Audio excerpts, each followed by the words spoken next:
être avec vous ce matin. Puis hier, avec les frères, on a partagé un très bon moment dans le Seigneur, dans le domaine spirituel, dans la fraternité. Et on a eu l'occasion de faire la réunion hier soir aussi dans une église. J'ai eu l'occasion de visiter aussi les anciens, Perpignan, Joannette, Roté, tous ces hommes-là. Joannette, c'est le premier qui m'a fait prêcher dans une église. Donc moi, je suis né pas trop loin d'ici, je suis né à Lézignan. Vous voyez, je suis pas... je suis un gars du coin. Tous mes autres frères sont nés et ma soeur sont à Perpignan. Donc on est de Perpignan et de cette région. Alors je suis heureux de me retrouver au milieu de vous ce matin. Je crois que Dieu a pour chacun d'entre nous de bonnes choses. Amen. Je salue tous les pasteurs, ceux de Montpellier, Fournier, Mario, Jeannot qui est là, Jeannot, Manuel et tout le monde. Des fois, quand on cite les noms, on est maladroit parce que quand on oublie quelqu'un, il est en colère. Alors, voilà, je crois que j'ai oublié personne. Que Dieu vous bénisse, frères et sœurs. Amen. Nous sommes là pour partager un moment de Dieu, un moment spirituel. Nous sommes là devant Dieu parce que je crois que la valeur de la réunion, c'est lui. Même si on a de bons sentiments, même si on est bon, même si on est gentil, mais ça ne donne pas de valeur. La valeur, c'est lui. C'est lui qui nous donne la valeur. Alors nous sommes heureux de nous retrouver ensemble donc, ce matin pour partager quelques mots de la Bible. Je vais essayer de ne pas être trop long et de vous donner ce que le Seigneur a mis sur mon cœur. Et j'aimerais m'adresser à l'Église ce matin. Hier, on a eu l'occasion, on a eu une bonne réunion hier soir. Dieu nous a visités. J'ai eu l'occasion de parler de la grandeur de Dieu, du Créateur, Elohim, si vous voulez, le grand Dieu créateur, celui qui est inaccessible, selon le texte. Il habite une lumière inaccessible que l'homme ne peut pas arriver à le voir. Même le texte dit, il y a même du danger, parce que nul ne peut voir Dieu et vivre. Ça, c'est l'Ancien Testament. Et ce Dieu-là, selon le psaume 95, il est descendu comme un roi. C'est lui, il descend à notre portée. Étant notre roi, il est notre créateur, étant notre roi, c'est lui qui doit régner sur nous. Et ça continue dans le sens qu'il descend de plus en plus vers nous pour arriver sur la terre, et le texte dit qu'il devient notre berger.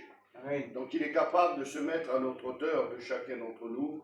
Il est le grand Dieu que nous connaissons, qui habite dans le ciel. Il est le roi de gloire, celui qui règne sur nous, mais il est aussi le berger qui nous dirige dans notre vie de chaque jour. Nous en avons besoin. Alors, ce matin, j'aimerais vous parler de l'Église. Je vais essayer, dans le temps qui m'est imparti, de ne pas être trop long, pas vous ennuyer plus que ça. Mais la parole ne nous ennuie pas, elle nous bénit. Amen. Alors, je vais parler de l'Église. J'aimerais quand même que Founi prie pour moi. Tu peux le faire, Founi? De l'Église. Ça nous concerne ce matin parce que nous en faisons partie. Et le mot Église, alors on va pas faire trop de grec ni d'hébreu, c'est pas mon sujet ce matin, mais je voudrais quand même vous donner la signification du mot Église pour vous donner un peu l'aperçu de ce que nous sommes. Le mot Église se traduit par ek et par klésis. Ek veut dire hors et klésis veut dire appel. Nous avons été appelés hors du monde. Et c'est ce qui est important, c'est ce qui est capital ce matin, savoir que nous, Église du Seigneur, nous ne faisons plus partie du monde. Amen. Nous sommes à part du monde. Dieu s'est formé un peuple qu'il veut diriger. Et le psaume 95 dit, nous sommes le troupeau de son pâturage et nous lui appartenons. Donc nous sommes des hommes et des femmes qui font partie des hommes avec un visage, des êtres humains normaux, personne, voilà, on vit notre vie sur la terre, mais il s'est passé quelque chose dans notre cœur qui a fait de nous que nous ne sommes plus comme les gens du dehors. Et ce quelque chose qui s'est passé, ça a été la nouvelle naissance, la régénération, on en parlera un petit peu, si on peut, tout à l'heure. Alors, ce qui résume pour moi, si vous voulez, le mot Église et l'Église en elle-même, je la définis ici sur 4 points. Être ensemble. Amen. Vous êtes d'accord? Amen. Être rassemblés au nom du Seigneur. Amen.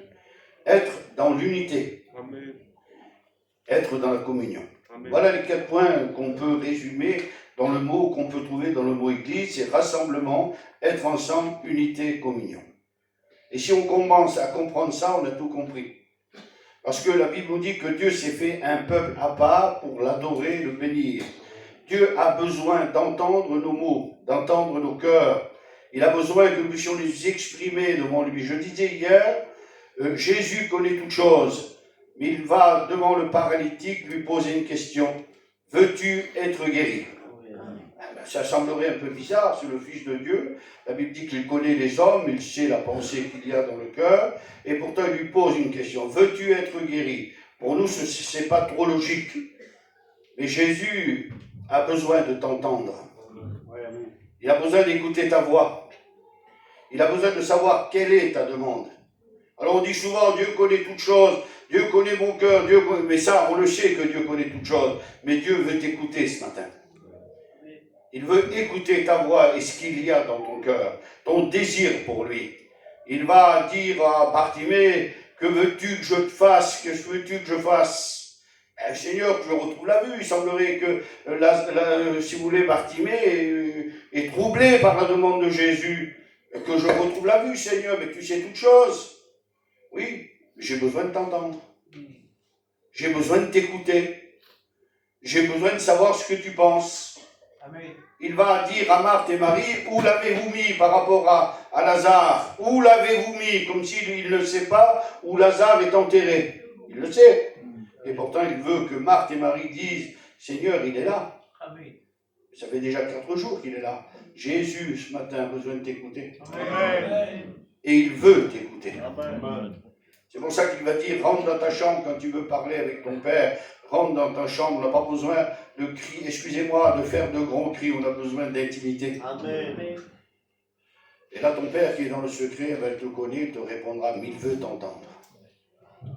Alors, dans le sens d'Église, on peut retrouver dans l'Ancien Testament des images de l'Église, l'image de l'unité, du rassemblement. On le retrouve dans le Jardin d'Éden, qui est un jardin de félicité. L'Éden, ça signifie le paradis, si vous voulez. L'Église, c'est le paradis, c'est là où Jésus habite. C'est là que Dieu, excusez-moi, se promène dans le jardin. C'est là qu'il discute avec Ève, c'est là qu'il discute avec Adam. Et Dieu doit se promener dans l'Église et parler avec chacun d'entre vous. Il doit être ce matin dans la possibilité de visiter chaque cœur. Et ce matin, il est capable d'aller visiter chaque cœur de frères, de sœurs, mais ceux qui auront le cœur ouvert recevront un peu plus que ceux qui ont le cœur fermé. Alors je vous invite à ouvrir vos cœurs ce matin. Amen. Il dit que Dieu se promenait dans le jardin et vous connaissez l'histoire, je ne vais pas, c'est pas le thème du message. Deuxième image de l'Église dans l'Ancien Testament, c'est Noé qui va la donner. Il dit qu'il fut divinement, dans l'Épître aux Hébreux c'est écrit, il fut divinement averti qu'il allait avoir le déluge. Et Dieu lui a dit de construire une arche. Dans quel sens et dans quel motif? Pour mettre son peuple à l'abri. Afin que son peuple soit sauvé. Mettre à l'abri son peuple. Voilà ce que Dieu a fait pour nous, mes frères et mes sœurs. Dans l'Église, nous sommes en sécurité. Dans l'Église, nous sommes à l'abri. Parce que dehors, il y a le loup ravisseur. Et l'image de l'Église, c'est l'image de la bergerie, l'image de la sécurité. Noé a construit une arche avec sa femme, avec ses enfants, ses belles-filles, pour qu'ils soient en sécurité, qu'ils soient sauvés. Et que Dieu, c'est une belle image de l'Église. Nous avons par la suite le tabernacle dans le désert, qui est aussi l'image de la descente et de la présence de Dieu qui descend. Vous savez que la présence du Seigneur descend dans l'Église. Amen. Elle vient nous visiter, elle vient nous bénir, parce que ne pas oublier, frères et sœurs, que là, ce soir, ce matin, Jésus, Dieu, le Saint-Esprit sont chez eux. Il est chez lui, le Seigneur, ici. Et il a toute autorité de venir nous visiter et de nous parler et même nous reprendre. Amen. Il est capable de nous reprendre et laissons-nous reprendre par lui. Amen. Pierre a été repris. Pierre, m'aimes-tu? Oui, Seigneur, je t'aime. Oui, une deuxième fois, ça devait être lourd pour lui. Oui, Seigneur, tu sais que je t'aime. Mais il avait besoin d'écouter la vraie réponse. Seigneur, tu sais toutes choses, tu sais que je t'aime. Le Seigneur est en mesure de nous visiter dans la profondeur. Donc il y a aussi, après à Jérusalem, le temple construit par Salomon. Et que Dieu soit béni pour ce merveilleux temple. Je fais une petite parenthèse par rapport au temple. Vous savez que celui qui devait construire le temple s'appelle David. La Bible dit qu'il avait fait les plans, qu'il avait tout préparé, il a mis les pierres, il a mis les arbres, il a tout fait avec le roi de Tyr, et il a tout mis en ordre pour bâtir, pour créer le plus beau des temples. Mais Salomon va le dire, il va parler à Hiram, roi de Tyr, en disant « Mon père a voulu construire un temple, mais il n'a pas pu le faire. Il n'a pas pu construire le temple. Pourquoi il n'a pas pu construire le temple? Parce que David a eu une mission, alors qu'il le voulait. Et Salomon va dire, c'est Dieu même qui va lui parler en lui disant que David a bien fait d'avoir la pensée de construire. Parce que, excusez-moi, la pensée d'un chrétien, d'une chrétienne, c'est de construire. Jamais de détruire. C'est de construire. On a eu un petit souci l'autre jour dans notre mission, un petit souci, un foyer qui avait une petite dispute de pas grand-chose, mais à un certain moment, c'est vrai qu'on était à la limite de la séparation du couple. J'ai eu l'occasion de parler avec la sœur, je lui ai dit, tu sais, la femme sage bâtit sa maison, la femme insensée la renverse. Un chrétien, une chrétienne est appelé à construire. Et Dieu est descendu là sur l'homme et sur la femme, une action du Saint-Esprit terrible, que Dieu a réglé cette affaire aussitôt. Et que Dieu soit béni. Quand nous lui faisons confiance, il agit. Alors pour revenir juste à David, vite fait, je ne pourrais pas trop m'éloigner parce que le temps, il passe vite ici. Dieu va dire à Salomon va dire, excusez-moi, mon père a eu l'idée, mais il n'a pas pu bâtir. Pourquoi? Et le texte dit, c'est à cause que David avait des ennemis, et parce qu'il était en guerre. Il a fallu que d'abord, que David se débarrasse de ses ennemis, il a fallu que les guerres s'arrêtent, il a fallu que la paix revienne, et Salomon a pu construire. On ne peut pas construire dans la guerre. On ne peut pas construire dans l'adversité. Et David est celui qui a débarrassé Israël de ses ennemis. Et il a tout disposé pour que son fils, et le texte dit, c'est Salomon qui va le dire, c'est celui qui est sorti de ses entrailles qui pourra construire le temple. Nous sortons de ses entrailles. Nous sortons de Dieu. Nous sommes en lui. Et nous devons construire. Amen. Et vous connaissez ce beau texte de la Bible où Dieu Salomon plutôt, va faire l'inauguration, si vous voulez, du temple de Jérusalem. Il va prier Dieu. Il n'a pas demandé grand-chose. Il a demandé la sagesse. Il était question de la sagesse. Amen. Je crois qu'on a besoin de sagesse. Amen. Alors moi j'en ai besoin. Les serviteurs de Dieu qui sont ici ont besoin de sagesse. Chrétiens, chrétiennes, vous avez besoin de sagesse. C'est le début, c'est la crainte de l'Éternel. C'est le commencement de la sagesse, la crainte de l'Éternel. Parce que pourquoi? Parce qu'on sait qu'il est là, alors je ne vais pas dire n'importe quoi. Je sais qu'il m'entend, je ne vais pas parler n'importe quoi. Je sais qu'il me voit, je ne vais pas faire n'importe quoi. C'est ça la crainte de l'Éternel. Savoir qu'il nous regarde, savoir qu'il est là. Alors, excusez-moi, on se tient carreau. Amen. On fait attention à ce qu'on fait. Et on devrait toujours avoir cette attitude-là. Il y a quelqu'un qui te regarde. Regardez ce qu'il est dit quand il va y avoir l'inauguration dans 1 Roi chapitre 9 verset 3. Dieu va officialiser, si vous voulez, la construction. Il va dire ces mots. C'est Dieu qui parle. Excusez-moi, c'est Dieu qui parle. Je sanctifie cette maison. La première idée qui est donnée, c'est que l'Église est sainte. Parce qu'elle est le corps du Christ. Ce ne sont pas un mouvement créé par la pensée des hommes, par la philosophie des êtres humains, ou par un mouvement politique, un rassemblement de gens. Non, nous sommes l'Église du Seigneur, l'Église de Dieu. Et l'Église de Dieu est sainte. Amen. Je sanctifie cette maison. Et pourquoi alors il sanctifie cette maison? Parce que Dieu n'habite pas n'importe où. Excusez-moi, je respecte Dieu, je dis ça. Dieu n'habite pas n'importe où. Il dit, je sanctifie cette maison pour y faire résider mon nom. Allô? Le nom de Jésus est dans ce lieu ici. Amen. Et nous proclamons ce beau nom. Amen. Chaque chrétien et chrétienne est appelé à proclamer le nom de Jésus. Amen. Tu portes un nom qui est au-dessus de tous les noms. Ben, ce nom-là, c'est le nom de chrétien qui sort du Christ, qui sort. on ne va pas faire trop de théorie, mais ça sort de ce mot Christos qui veut dire loin, ici.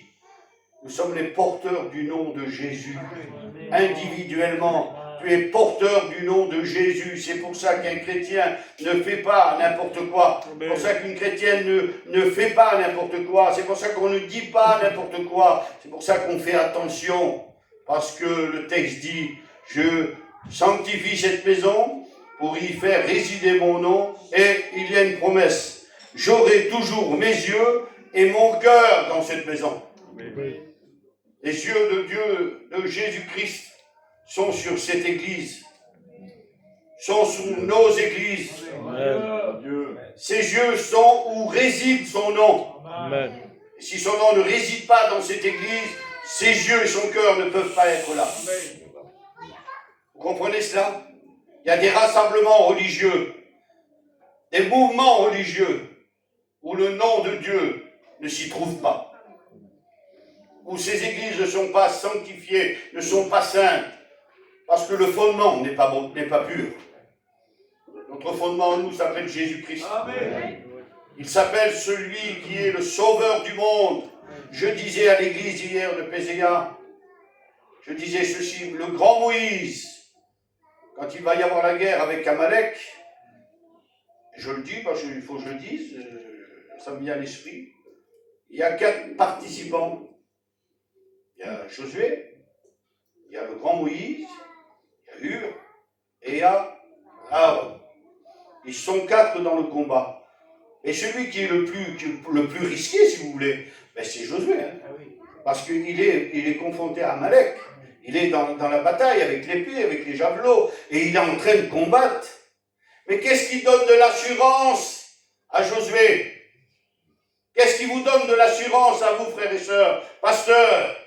C'est qu'on sait qu'il y a quelqu'un qui prie pour nous. Amen. Il sait que Moïse est sur la montagne. Il sait que Moïse est en train de lever les bras au ciel. Et le texte dit bien que quand les mains étaient levées, c'était la victoire. Les mains sont le signe de l'adoration, de la communion, du contact avec lui. Que Dieu soit béni. Et les bras de Moïse vont se fatiguer. Je disais hier, ses bras, ça devait être un homme peut-être assez grand, une stature importante, Moïse. Et il a ses bras levés et ses 2 frères sont de côté. Mais il ne peut pas saisir ses bras, ne peuvent pas saisir ses bras. Parce qu'il est peut-être plus grand qu'eux, je ne sais pas. Voici Manel, il est à côté de moi et qu'il a les bras levés, je n'arrive même pas à y attraper le coude. Vous comprenez, il est trop grand. Ben, il faut que Manel fasse quelque chose. Je dis ça pas personnellement pour lui, il le sait bien. Ben, il faut que Moïse fasse quelque chose. Parce que Moïse est en train de se fatiguer. Moïse est en train de s'épuiser. Un homme seul s'épuise. Un homme qui n'est pas accompagné s'épuise. Et un homme seul ne peut rien faire. Alors c'est vrai que là-bas, en bas, Josué est en train de se faire du souci, si vous voulez. Parce qu'il devait certainement avoir les regards sur Moïse, là, sur la montagne. Il devait voir que quand ses bras étaient baissés, il est dit que Madian, Amalek prenait le dessus sur lui. Et quand Moïse levait les mains, alors c'était Israël. C'est la main de Dieu qui nous conduit. Amen. Alors à un certain moment, il faut que le grand Moïse, il est fatigué. Et qui c'est qui a eu l'idée? C'est pas Moïse qui a eu l'idée, c'est Aaron et Hur. Ils ont été prendre une pierre, je disais hier. Ils ont été prendre une pierre. Quelle beauté le fondement de la parole. Nous avons été fondés sur le meilleur fondement qui s'appelle Jésus-Christ. Et ils vont mettre une pierre et ils vont le faire asseoir. Ah, Moïse aurait pu dire, oui, attendez, je vais rester debout. Non, non, Moïse, tu vas t'asseoir maintenant. Parce que nous, on va t'aider. On va te soutenir, on va être avec toi. Et le texte dit qu'il s'est assis et que Moïse et Aaron ont pris ses mains. Et eux ont maintenu ses mains en l'air afin que Israël ait la victoire. Amen. Ça veut dire qu'on pose la question, je l'ai posée hier, mais qui a gagné la bataille contre Amalek? Qui c'est qui a gagné? Est-ce que c'est Josué qui a gagné? Ben, je vous dis non. Est-ce que c'est le grand Moïse qui a gagné la bataille? Non, il n'a pas gagné la bataille. Est-ce que c'est Hur? Est-ce que c'est Aaron? Non, non plus. C'est les 4 ensemble, dans l'unité. Avec le Seigneur, bien sûr, dans l'unité en Dieu, qui ont gagné. Il n'y en a pas un qui pouvait dire c'est grâce à moi. Hein. Moi, j'ai été là, heureusement que j'étais là, moi, parce que sinon ils auraient perdu la bataille. Non, on n'a aucun mérite, le mérite revient à Dieu. Amen. Et la victoire, le texte dit que la victoire a été donc totale. J'aimerais revenir à ce que j'ai à vous dire. Regardez, j'ai plein de feuilles, j'en ai 12, mais certainement que je ne dirai pas tout ça, vous comprenez bien. J'aurai toujours mes yeux et mon regard sur cette maison. Que rien ne fasse qu'un jour Dieu détourne les regards de l'Église. La seule chose qui fait que Dieu détourne le regard, c'est qu'il y a un obstacle, vous comprenez bien. Il regardait, il parlait avec Adam comme ça, avec Ève, mais dès qu'ils ont transgressé, Dieu ne pouvait plus parler avec eux. Où es-tu? Dieu qui demande à Adam, où es-tu? Comme s'il ne sait pas qu'il est là-bas. Comme si Dieu ne sait pas qu'il est en train de se cacher dans son buisson. Dieu le sait très bien qu'il est là, mais il veut attendre, il pose la question à Adam, qu'est-ce que tu as à dire? Je suis confus. C'est pas moi, c'est l'autre. C'est toujours pareil, c'est toujours la faute de l'autre. C'est rare quand on trouve quelqu'un qui dit c'est de ma faute. Hein. Oui. Toujours la faute de l'autre. Oui. Il n'aurait pas fait ça, j'aurais pas fait ça. Il faut que Dieu, que son regard saint soit sur l'Église. Et merci à Dieu parce que nous sommes fondés sur la parole. On essaiera d'en parler un peu plus après. Il y a un verset pour nous aider à comprendre un petit peu, c'est pour arriver à ce que j'ai à vous dire, c'est Matthieu chapitre 8, verset 20. Jésus va croiser 2-3 hommes, mais il y a un scribe qui va dire « Seigneur, je te suivrai partout où tu iras ». C'est un scribe, c'était quelqu'un qui écrit les paroles. Ben, Jésus va dire « Les renards ont des tanières, les oiseaux du ciel ont des nids, mais le Fils de l'homme n'a pas un endroit où reposer sa tête. » Il n'a pas un endroit. Il dit ça à cet homme-là. Ça veut dire qu'il a besoin d'un corps. Ça veut dire que Jésus a besoin d'être représenté sur la terre. Il est dans le ciel, dans la gloire, mais il a besoin sur terre d'avoir des hommes et des femmes qui le représentent. La Bible dit pour les serviteurs de Dieu, nous sommes les ambassadeurs du Christ. Vous l'êtes aussi, mes frères et sœurs. Amen. Nous représentons le Christ parce qu'un ambassadeur représente son pays dans un autre pays. Nous, notre pays à nous, notre maison, c'est dans le ciel. Amen. Nous sommes les ambassadeurs sur la terre pour représenter le ciel. Amen. C'est pour ça que c'est important. C'est pour ça que c'est important. Un chrétien, excusez-moi, ce n'est pas n'importe qui, ce n'est pas n'importe quoi. C'est un fils de Dieu. Amen. Je n'ai pas d'endroit où reposer ma tête. Le corps n'est pas encore formé ici. L'Église n'est pas encore formée. L'Église n'est pas encore constituée. Nous sommes toujours dans cette période, si vous voulez, de la loi. Et Jésus est né sous la loi. Et Jésus est venu apporter, si vous voulez, le message du Père pour les Juifs. Et la première mission que Jésus va donner aux apôtres, c'est pour les Juifs. Parce qu'il va dire, n'allez pas vers les païens, n'allez pas vers les Samaritains. Allez vers les brebis perdues de la maison d'Israël. Voilà le premier message de Jésus sur la terre. Mais il est pour Israël. N'allez pas vers les païens. Ça semblerait aussi bizarre. N'allez pas vers les Samaritains, mais allez vers les brebis perdues de la maison d'Israël. Israël qui avait toutes les opportunités d'être un peuple merveilleux, un peuple de Dieu merveilleux, et qui n'a pas fait attention à ce qu'il faisait. L'image de Moïse, l'image de Josué, l'image des anciens. La Bible dit que quand Josué est parti, quand les anciens n'étaient plus là, Israël a fait ce qu'il voulait. Il n'y avait plus d'autorité en Israël. Il n'y a eu plus d'hommes qui étaient capables de diriger. Chacun faisait ce qu'il voulait, dit le texte. Et le dérèglement est arrivé. Et Israël a perdu sa vocation d'être et d'apporter au monde ce qu'il voulait apporter. Israël a reçu 4 missions. Faire connaître le Dieu unique. Faire connaître la parole de Dieu. Faire connaître le service pour Dieu. Et Israël a été le pays où Jésus est né. Grâce à Israël, nous avons connu le Messie. Ils n'ont pas su être à la hauteur de cela. Mais avec l'Église, c'est différent. L'Église, c'est son corps. Et nous changeons un peu. Nous sommes maintenant sur une autre période, une autre dispensation, si vous voulez. Parce que quand Jésus meurt, il meurt pour tous les hommes. Et quant à sa mission aux apôtres, à la fin, dans Matthieu chapitre 28, maintenant c'est plus qu'Israël, c'est le monde qui est concerné. Amen. Allez par tout le monde, faites de toutes les nations des disciples. Amen. Et nous faisons partie de ces nations-là.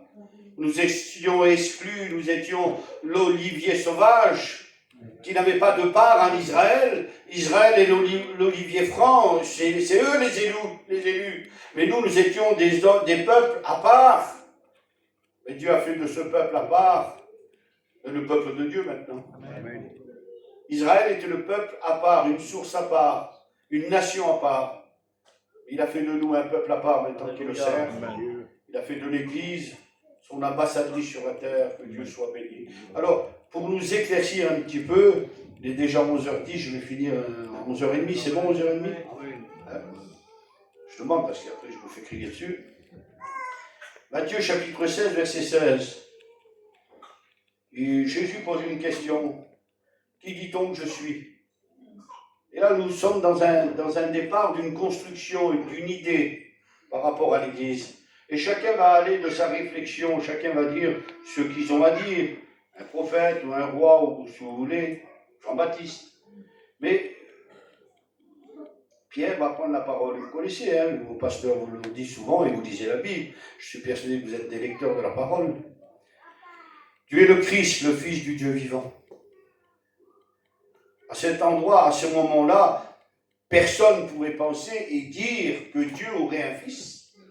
Il n'est pas question du fils, à part dans la parole du Seigneur où le Christ, le Messie est cité, toutes les prophéties, mais pour un juif, c'est pas concevable. Et c'est pour ça qu'on a accusé Jésus de blasphème, parce qu'il disait qu'il était le Fils de Dieu. C'était pas possible. Mais là, Pierre, dans une action de l'Esprit, va dire, tu es le Christ, le Fils du Dieu vivant. Amen. Et regardez la réponse de Jésus.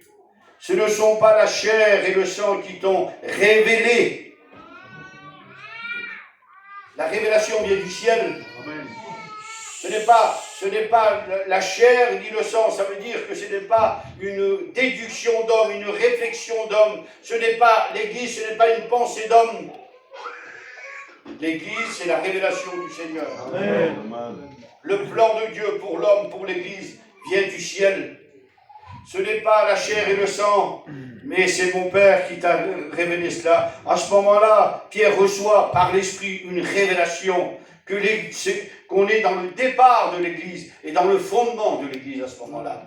Tu es le Christ, le Fils du Dieu vivant, que Dieu soit béni. C'est mon Père qui t'a révélé cela.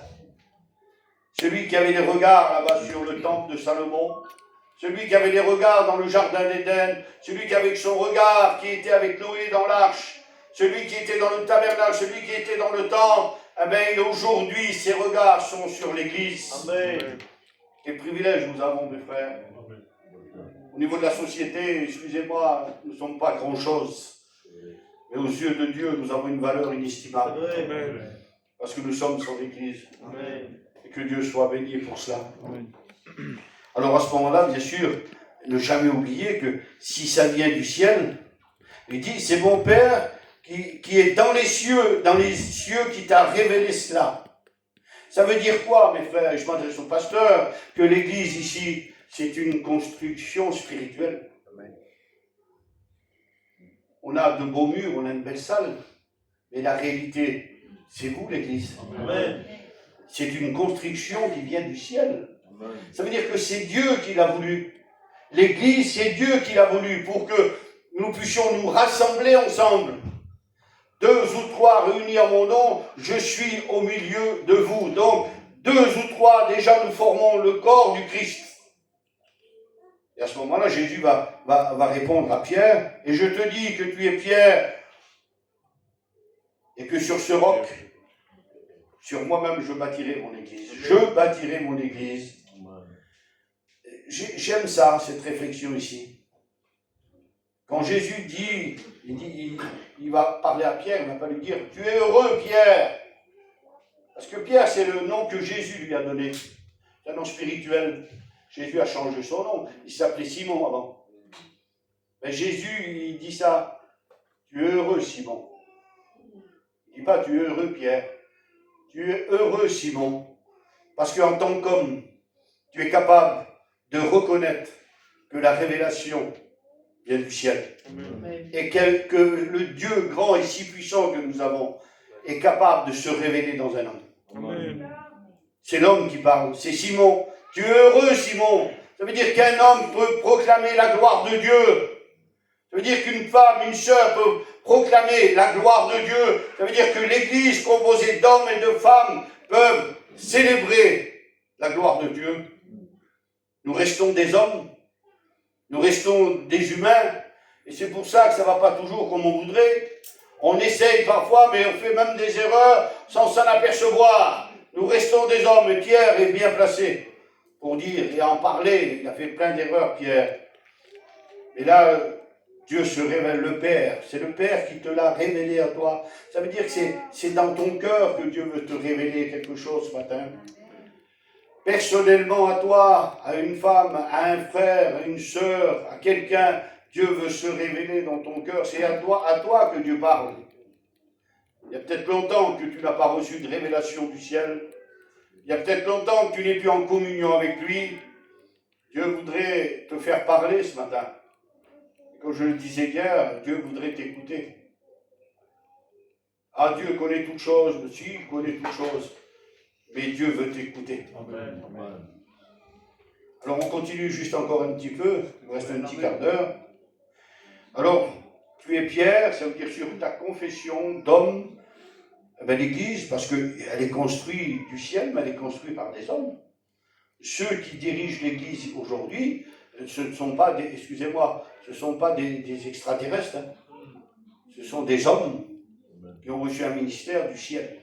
C'est ça la différence. C'est que le ministère leur a été donné du ciel. Ils ont été établis pasteurs parce que le ministère vient du ciel. On appelle ça le don du ministère. Et nos frères ont reçu le don du ministère. Le don d'enseigner, le don d'encourager, le don de bénir. Et Dieu a mis dans leurs mains, si vous voulez, la direction de l'Église. J'aimerais vous dire que Dieu, Jésus-Christ, le Saint-Esprit, et après vous avez les pasteurs. Dans l'Église, le plus important, c'est lui, le Père. C'est Jésus-Christ, c'est le Saint-Esprit. En quatrième position, il y a le pasteur. Et le dirigeant de l'Église. Celui qui apporte la doctrine, celui qui apporte l'autorité. Celui qui la dirige, celui qui surveille. Il est le berger. Celui qui surveille, qui nourrit le peuple. Et merci à Dieu pour cela.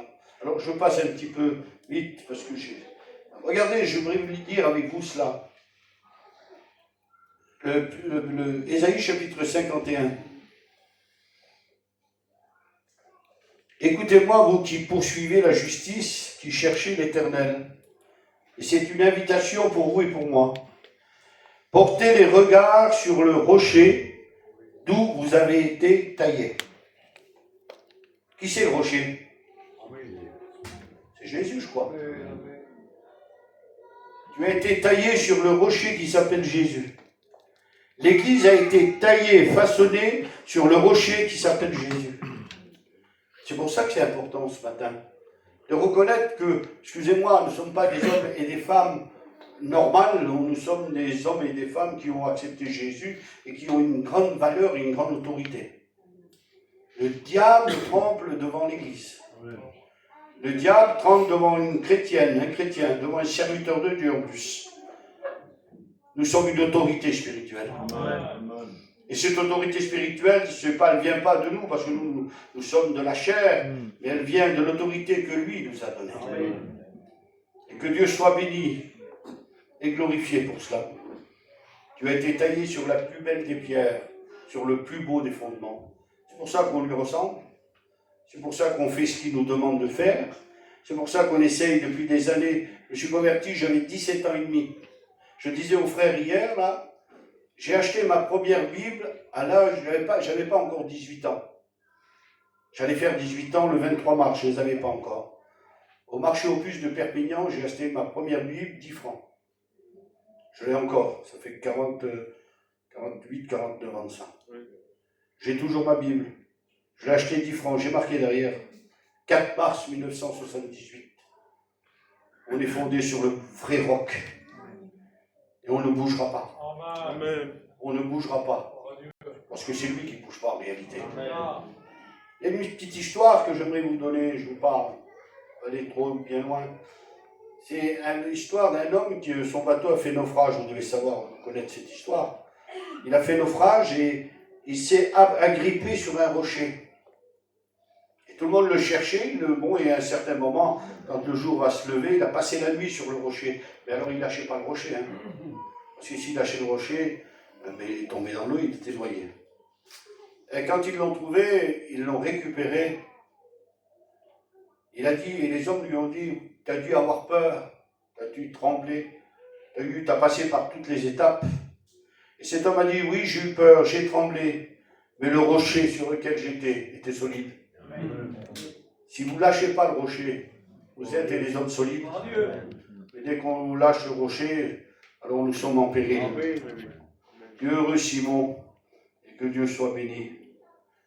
Alors, il est, par la formation de l'Église, je passerai sur beaucoup de points. L'Église, là, c'est le démarrage. Et vous savez que le démarrage se fait bien sûr à la Pentecôte, hein, l'action du Saint-Esprit, la première Église primitive. Mais là, l'idée est donnée. Il est la tête du corps, dit le texte. Il est la tête du corps de l'Église. Ça veut dire que c'est lui, il a trouvé un corps pour se reposer. Regardez l'importance. Il a trouvé un corps pour se reposer. Qui c'est qui commande? C'est le cerveau. Hein. Toutes les notions, la motricité qu'on a, ça vient du cerveau. Si le cerveau est en bon état, tout marche. Si le cerveau est en mauvais état, rien ne marche. Et lui, il est en bon état. Lui, il est en bonne santé. Et il est le cerveau qui repose sur le corps. C'est pour ça que l'Église doit être en bonne santé. Amen. C'est pour ça que dans l'Église, on ne doit pas trouver n'importe quoi, excusez-moi. On trouve que, si on a le temps, on dira ce qu'on trouve dans l'Église. C'est pour ça que l'Église est sainte, parce qu'il est la tête du corps, que Dieu soit béni. C'est lui qui nous dirige. Alors, j'ai marqué ici, Éphésiens chapitre 5, Jésus aime son corps, Jésus le chef de son corps, Jésus prend soin de son corps. Amen, que Dieu soit béni. Et pour être membre de ce corps, il faut faire une expérience. On ne fait pas partie de ce corps, on peut faire partie d'une église et passer en travers. Et les pasteurs le savent très bien. Des gens qui sont là et que personne, quelque temps après, s'en vont. Parce qu'ils n'ont pas fait une réelle expérience avec le Christ. On peut adhérer à une église locale sans faire partie du corps universel. Qu'est-ce qui nous fait rentrer dans le corps du Christ? C'est la régénération. C'est la nouvelle naissance. C'est quand on le découvre, qu'on découvre la sainteté de Dieu et que nous découvrons que nous sommes des pécheurs. À ce moment-là, il y a un mot clé, une action clé ici, qui s'appelle la repentance. Nous nous repentons de nos péchés devant le Dieu saint. J'ai offensé Dieu. Je ne me fais pas baptiser parce que mon ami s'est fait baptiser. Ou je ne me fais pas baptiser parce que ma compagne s'est fait baptiser, alors je veux me faire baptiser. Ou mon compagnon, ou mon copain, mon ami. J'adhère au baptême. Non, il faut qu'il y ait une expérience. Et cette expérience-là n'est pas visible aux yeux des autres. Elle se passe dans l'intimité de Dieu et de l'homme. Avec Jésus et le Saint-Esprit, quelle belle action qui est en train de se passer là. Dès que l'homme dit, je reconnais que je suis un pécheur, je reconnais Dieu que je t'ai offensé, je reconnais que je ne mérite pas ta grâce, je te demande pardon pour mes péchés. À ce moment-là, devant une prière pareille, c'est ce que je disais tout à l'heure, Dieu a besoin de t'entendre, et il a besoin d'entendre l'homme qui se repent. Amen. Et si l'homme ne se repent pas, Dieu ne peut pas changer son cœur. Si l'homme ne demande pas pardon pour ses péchés, je parle de la nouvelle naissance, je ne parle pas de la vie chrétienne et de ce qu'il y a après, je parle de la repentance, de la régénération. Mais quand l'homme demande pardon et qu'il dit Seigneur, j'ai besoin de ta grâce, Amen. Je te demande pardon, à ce moment-là, il y a une action de la parole. Amen. Parce qu'on a écouté la parole, la foi vient de ce qu'on entend vient de la parole, et que Dieu soit béni pour cela. Il y a une action de Dieu et du Saint-Esprit ensemble pour créer une nouvelle création. Quelle grâce, une nouvelle création. Nous sommes, selon le texte biblique, des nouvelles créations, nouvelles créatures, nouvelles créations. Ça veut dire que Dieu a formé quelque chose de neuf. Ça veut dire que Dieu change le cœur. Il donne un cœur nouveau. Amen. Il donne un cœur nouveau. Il renouvelle l'esprit. Il fait de nous de nouvelles créatures. Que Dieu soit béni. Et dès ce moment-là, nous pouvons dire que nous sommes des enfants de Dieu. Et à ce moment-là, cette action qui est invisible aux hommes est rendue visible par le baptême d'eau. Parce qu'on ne peut pas faire autrement. Celui qui croira et qui sera sauvé sera baptisé. On est obligé après de passer par le baptême d'eau. On veut obéir au Seigneur. Et le baptême d'eau est, si vous voulez, l'action qui rend visible ma nouvelle naissance. À travers le baptême que je vais donc obéir à la parole du Seigneur, cela rend visible mon action qui était invisible. L'action que personne n'a vue, je la rends visible par le baptême. Et là, par mon baptême, je confesse qu'il est vraiment mon sauveur et qu'il m'a sauvé. Parce qu'on ne baptise pas, excusez-moi, des perdus, on baptise des sauvés. Amen. Des hommes qui sont nés de nouveau, des femmes qui sont nées de nouveau. Parce qu'on ne peut pas faire partie de l'Église si on n'est pas né de nouveau, c'est impossible. Et le texte dit, quand nous plongeons dans l'eau, c'est l'image de la régénération, l'image de la nouvelle naissance. On ressuscite avec lui, devant à ce moment-là, tous les témoins qui sont là, devant Dieu, devant Jésus-Christ, devant le Saint-Esprit, mais aussi devant les démons et devant le diable. Nous confessons que nous sommes des enfants de Dieu. Amen. Et à ce moment-là, nous entrons, nous faisons partie de ce corps de l'Église locale dont vous faites partie aujourd'hui. Que Dieu soit béni pour sa parole. Voilà, il me reste 5 minutes. Je ne pourrais pas vous dire tout ce que j'ai à vous dire parce que les pasteurs, ils sont bavards. Hein. Regardez, on a juste ça, acte 2, verset 37. Pierre prêche la parole à 15 nations réunies. Le texte dit qu'ils ont entendu le message. Ils ont entendu la parole. Je disais aux frères, moi je me suis converti sans prédication, sans aller à la réunion. J'ai lu la Bible, je me suis converti. On est toute une famille chez nous. Sur 1 an, nous sommes 7 frères, une sœur. Mes parents, sur 1 an, on s'est tous convertis. Amen. En lisant la Bible. Il y a eu une action dans ma famille merveilleuse. Sur 7 frères, nous sommes 5 prédicateurs. Les autres sont tous chrétiens. Et que Dieu soit béni pour l'action du Seigneur. C'est Dieu qui sauve, de toute façon, nous n'avons aucun mérite. Alors, ils ont entendu la parole, ils crurent, leur cœur a été touché. Et là, on arrive dans la repentance. Hommes, frères, que ferons-nous? Et Pierre dit, repentez-vous.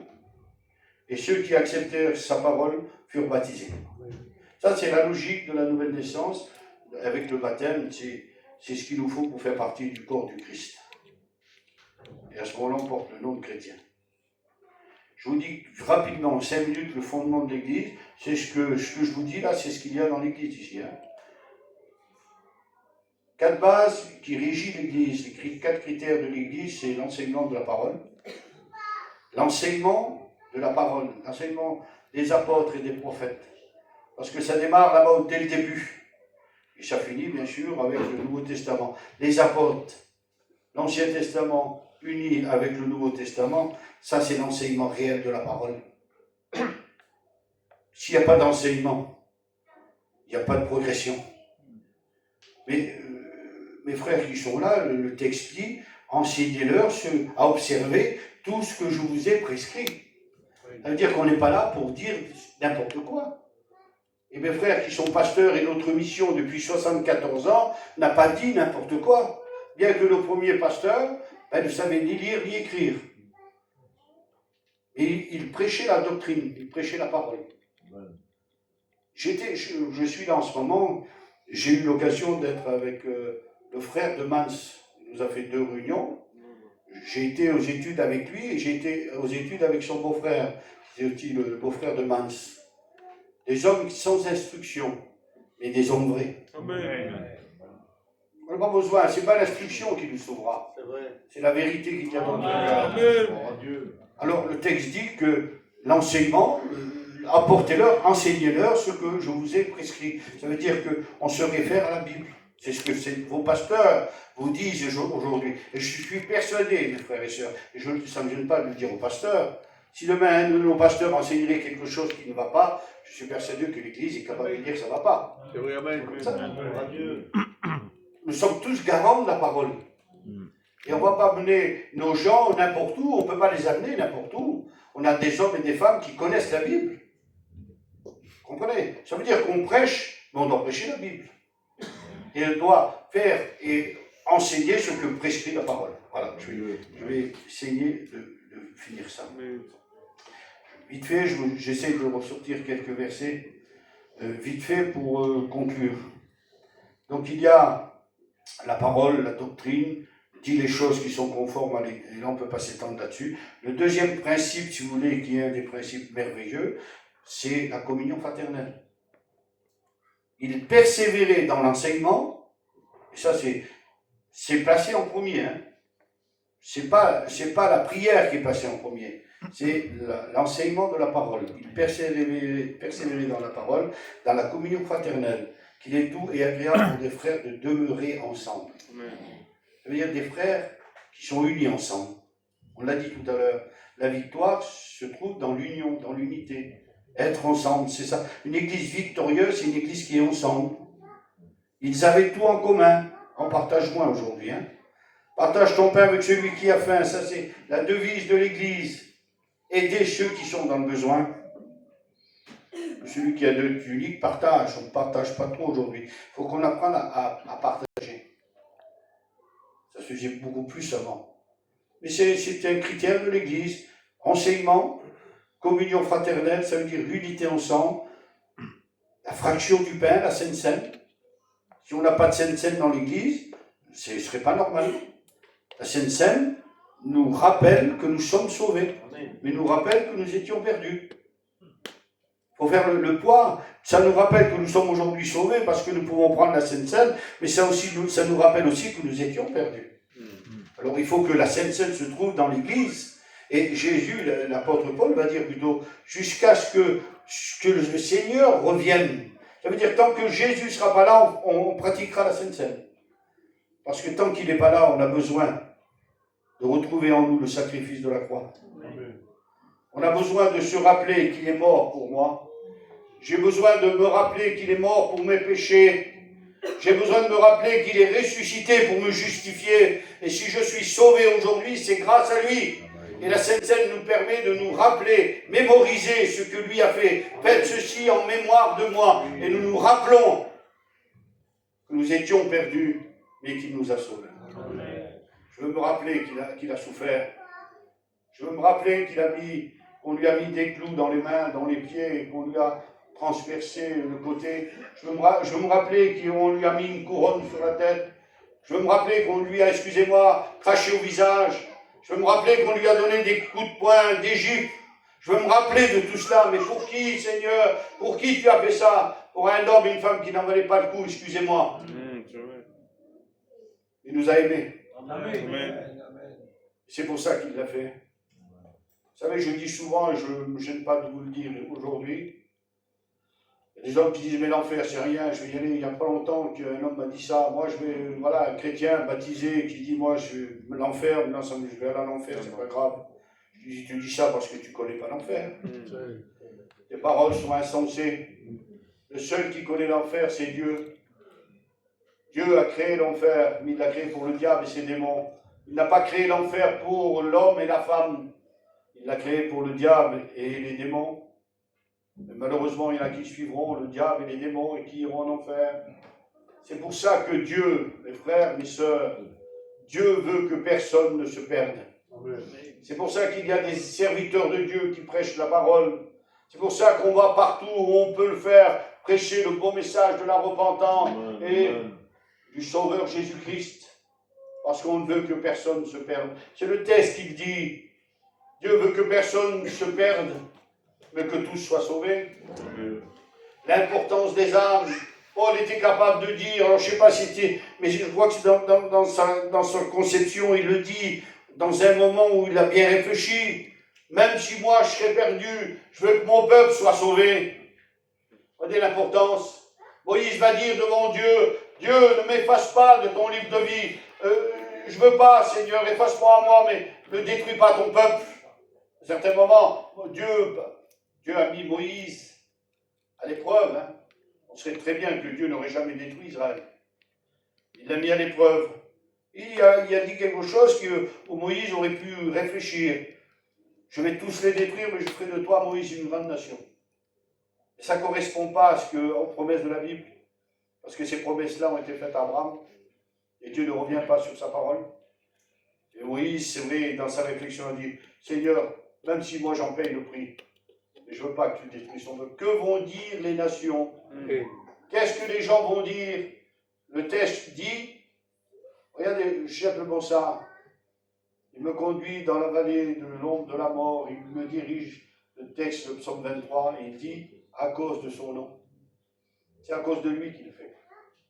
Il t'emmène jusqu'au bout à cause de lui, malgré tes défauts, malgré tes imperfections, et nous en sommes tous là. Amen. Malgré qu'excuse-moi, que des fois ça ne va pas trop bien, il a juré de t'amener au ciel. Amen. Alors il fera tout pour t'amener. Amen. Il fera tout pour te récupérer. Amen. Je vous dis un dernier mot et je termine. On les appelle les disciples d'Emmaüs. C'est deux hommes qui partent. Il y a Clopas. Clopas, c'est un homme qui fait partie, si vous voulez, de l'équipe des disciples, l'équipe des apôtres, de ceux qui ont suivi depuis le début. Et ils sont en train de partir. Jésus meurt.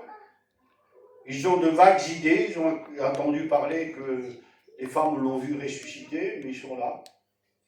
Ils ont entendu dire que Jésus a dit, 3 jours, je ressusciterai. Ils n'ont pas eu la patience d'attendre 3 jours.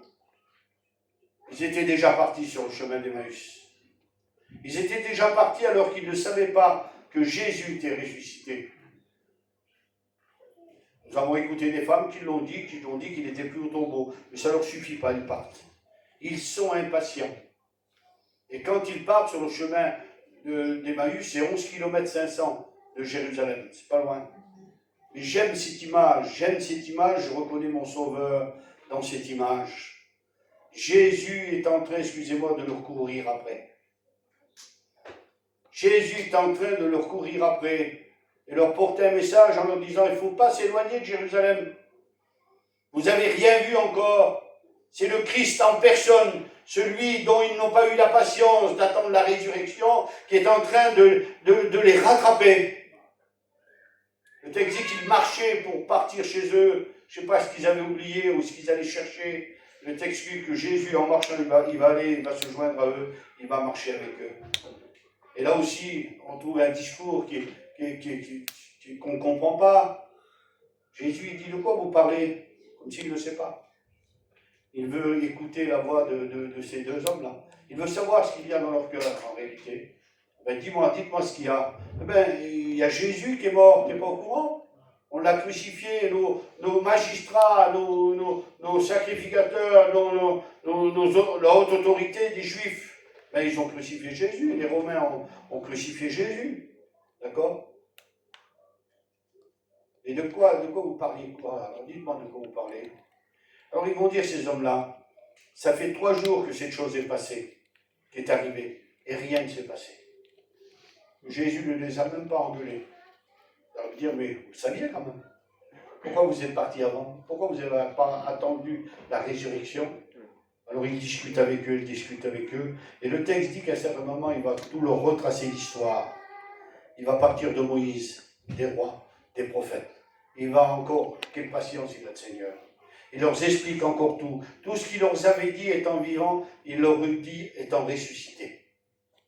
Ça veut dire que la parole de Jésus, qu'il soit sur terre en tant qu'homme, qu'il soit ressuscité, c'est la même valeur. Amen. Qu'il soit dans le ciel, quand il était sur la terre, la parole de Jésus reste la parole de Jésus. Amen. Et il leur redit tout. Et à un certain moment, bien sûr, ils vont dire, bon, on est fatigué, on va se reposer. Ils voient une auberge, ils veulent s'arrêter. Jésus dit, le texte dit, si vous voulez aller plus loin, Jésus veut toujours nous amener plus loin, il veut toujours nous amener dans son sillon, dans sa marche, et il va se reposer. Et quand ils rompent le pain, ils le reconnaissent. On n'a pas reconnu. Notre cœur ne brûlait-il pas au-dedans de nous? Quand on l'écoutait parler des prophètes, quand on l'écoutait parler de tout ça, notre cœur ne brûlait-il pas entre nous? Est-ce que ton cœur brûle pour Jésus? Est-ce que quand il ne te parle pas et quand il te parle, est-ce que ton cœur brûle pour lui? Le texte dit, quand ils l'ont vu partir, promptement, à l'instant même, ils sont repartis à Jérusalem. Et ils ont dit, Christ est ressuscité. Amen. Mais j'aimerais attirer juste votre attention là-dessus. Jésus est allé les chercher pour les ramener à Jérusalem. Alors peut-être qu'il y en a peut-être qui ont fait un pas de plus ou un pas de moins ce matin. Jésus est là pour te récupérer. Il est là pour te prendre et te ramener avec lui. Je disais hier, on ne suit pas le troupeau. Parce qu'il y a des gens qui suivent le troupeau. Hein. On suit le berger. Amen. On ne suit pas le troupeau, on suit le berger. On ne fait pas comme le troupeau, on suit le berger. C'est lui qui donne les directives. On prie le Seigneur. Excusez-moi, j'ai été un peu long. Mais je voulais vous dire